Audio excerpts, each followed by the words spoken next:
Please remember that all the opinions in the show are those of the host and should only be taken as food for thought. We're in no way telling you to do anything. Everything is kept anonymous for the safety of the listeners and no information is shared to anyone else. If you are easily offended by people's opinions or views, then thank you for making it this far, but this is not the podcast for you, so see you later. And please enjoy the rest of the show.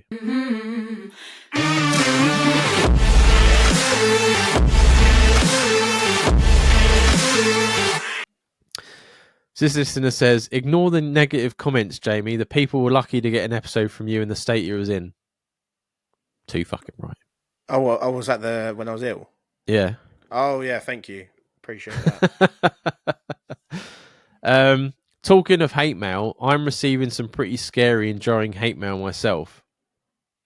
It started with DMs on my socials about how this people is going to come after me and my family. I recently have had a new relationship and they messaged her telling her that I had a dark past that she needs to avoid. The messages were enough to break the relationship down. I deleted all socials and started to receive letters that they sent to my work address, never my home address. This makes me feel... How do you know their work address but not their home? That makes me feel as though it's possibly someone that's working or worked with you. Yeah. My work has been able to reject letters headed my way now, but it's crazy. And I'm not sure what I've done to this person, but they certainly do want to scare me.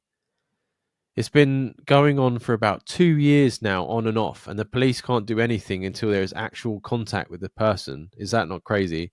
That goes back to what we were saying about the police not being able to do anything. So the reason for me sharing all this is that I have met someone and I'm not sure how to bring this up to them and when to bring it up. When is too soon? I don't want to scare someone away with my baggage. Thank you both. That's fucking sick, man. And we've said that before, like when I said about that documentary about the woman that got kidnapped and raped. Mm-hmm. And everyone's like, it's fake. And they were getting fucking death threats and then it come out that they weren't. It's like, where's the fucking apology now? There's a lot of keyboard warriors in this, especially these years where people are so isolated with the internet now that they think they can say what they want. Yeah. And it has no repercussions. It happens a lot. There's been a few documentaries on Netflix about similar things to this. It's a form of stalking. I think when I was thinking about it when you were reading it, that the reason they know your work address is because they've done a little bit of research. Maybe you've got a LinkedIn. Maybe you've got your work where you work on your Facebook. It sounds like everything that they're picking up is stuff that's on your social media. So I think maybe close your social media down for a little while. And then when she did. He did. Is it a she or a he? She, I think. Yeah, I deleted all my socials. Yeah, and I think that's probably the best thing for you. But when it comes to a new relationship, don't say it on the first date, obviously, but just casually bring it up in a conversation when you've been dating for a while and just say, I've got this person that seems to be obsessed with me and is broken up a previous relationship. So if you get any strange messages, just block, delete, and not respond to them because that's what they want. Because whoever this person is, they just want a response. I am surprised we haven't, because when on my old podcast, we had quite a few weird people that were doing shit like this to us all the time. Luckily, we've got good listenership on this podcast. That has not happened. What were they doing? They were like sending weird emails in the middle of the night and stuff like that, saying stuff like they were watching us and stuff like that. And it was like, well, you can't be watching me because my brother's on night shift and shit like that. We had another one where a person took a picture of where I was working at the time, which freaked me the fuck out. Yeah, that's pretty mad. And sent the picture to the two men, to the old email address for that podcast. Turns out that was just a fucking idiot that worked with us, but I didn't know at the time. That's enough to freak you out. Do you know what I mean? Mm-hmm. But these people just want responses. So we soon learned doing that old podcast, do not respond to them, because as soon as you respond, it's like all guns blazing. Like you'll get Yeah, in hundreds and hundreds of messages after that. it's the same with like bullying, isn't it? Like Mm. once they know that you don't like it, they just fucking carry on. Once they find an avenue to go down, they'll keep going. Yeah, Yeah. fucking Polish guys at work are like that as well. Yeah, if someone's an asshole and they find something to pick on, they'll keep going. Mm, fucking nightmare.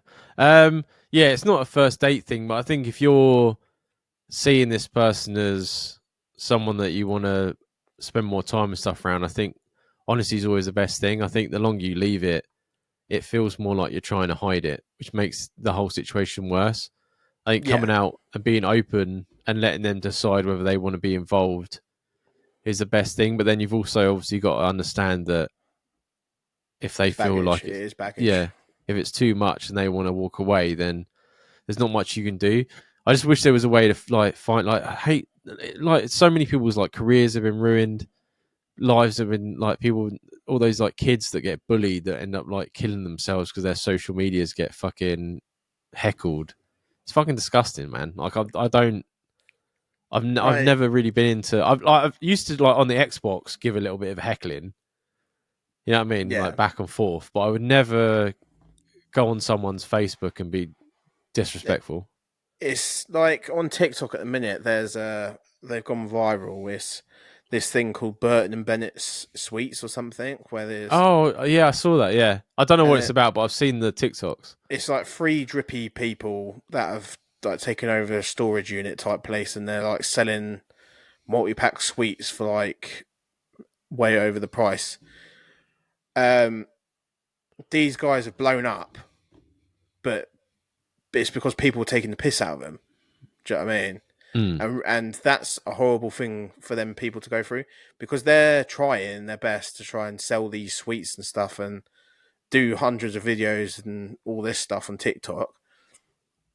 But they've got people absolutely rinse them in the comments, and eventually that will affect one of their mental health, and like could be like proper derogatory to them in the long term. And I think people would send a comment, say we've had it on our YouTubes where someone's absolutely rinsed us, mm, and they just send it and don't think anything of it. I think they can just say it, and I think that is the world we live in at the minute. And I think I can't when you put yourself out there, you got to kind of be prepared for it, like we have.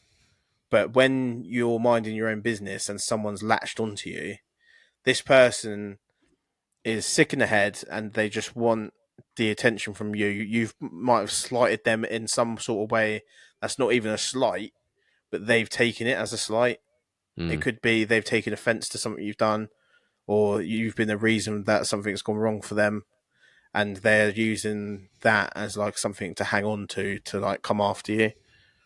But Yeah, when it comes to explaining it to a new relationship, I would just try and play it down as much as possible and just say, please just block any or don't mention me on social media, and just block anyone that comes up, tries to speak to you about me. yeah, But yeah, yeah, yeah. Tell them as much it's a as cruel much as world, you man. need. Online It world is. is a cruel world. That's why I've said like previous episodes where like this is exactly why we keep everything anonymous, because the listeners can email in And and it's a safe place. we deal with it, and then anything bad on the social medias they don't need to see, they don't need to hear, we don't respond to any of it, Mm. and that's as far as it goes. But at least the listeners have somewhere where they can be themselves. Yeah, and they're not You know getting what I mean? judged for it.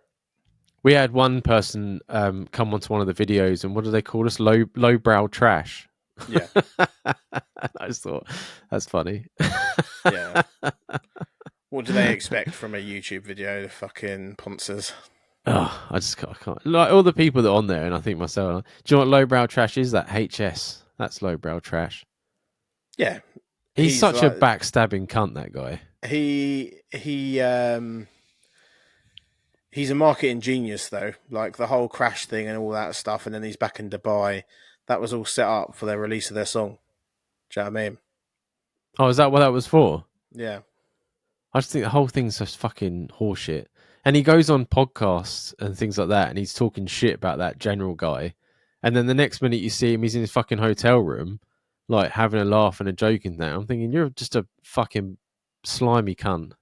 Yeah, General does it as well, though. He's just as bad. They're both. I think them two blew up together in Dubai last year, and they've leached off each other for views ever since. It's all clout chasing, isn't it? It's just fucking mental. I just don't want to be known for shit like that. No. You know what I mean? It'll take as long as it needs to take, but at least I won't be like that. You can fuck off. But yeah, good luck. Hopefully, I would say the person gets bored, but 2 years it's not sounds like it is. But hopefully they get fucking caught and they get tripped up, and they get what the fucking comes to them. Calm as a bitch. Yeah, what a fucking prick. But we're here for you. Thank you for your story. Hopefully, it's always good for listeners to hear other people's stories. You know what I mean? As like lessons learned. But fucking hell, I want it to be like Minority Report, where like you get everywhere you go, you get scanned. There's no hiding.